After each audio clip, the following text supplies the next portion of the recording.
जेलमध्ये आहेत. त्यांचे काही सरकारी कार्यक्रम देखील आहेत आणि त्यानंतर पक्षाचे कार्यक्रम देखील आहेत. एकूणच उद्या निवडणुकीच्या संदर्भातला सगळा आढावा ते घेणार आहेत.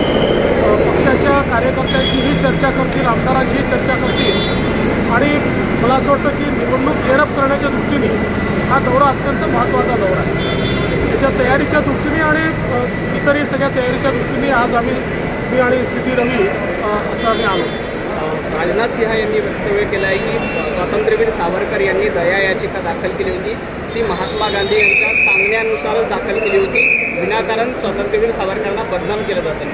हे आता स्पष्टच झालेलं आहे, कारण स्वातंत्र्यवीर सावरकरांनी त्या काळामध्ये अनेकांच्या याचिका तयार केल्या, पण स्वतः याचिका केली नव्हती.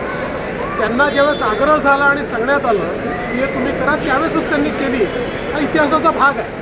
स्वातंत्र्यवीर सावरकर हे सर्वात जास्त काळ आणि सर्वात अडचणीच्या काळात परिस्थितीमध्ये हे सेल्युलर जेलमध्ये राहिलेले आहेत.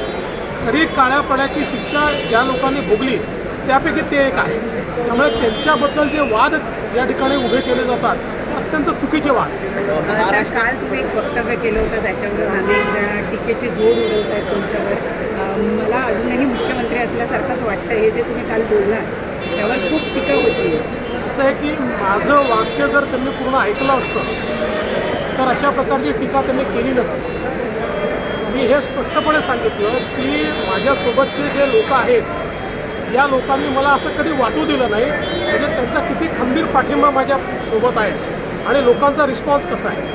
पण काही लोकांची बुद्धी थोडी कमी असते, ते मग ज्यांची बुद्धी कमी असते त्यांना ते वक्तव्य समजत नाही आणि अशी कमी बुद्धीच्या लोकांनी त्याच्यावर दिलेली जी रिॲक्शन आहे, कॅपॅसिटीने कुठलंही थिएटर चालूच शकत नाही, त्याच्यामध्ये फायदाही होत नाही आणि खर्चही निघत नाही. त्यामुळे या ज्या गोष्टी आहेत त्या इम्प्रॅक्टिकल होतात.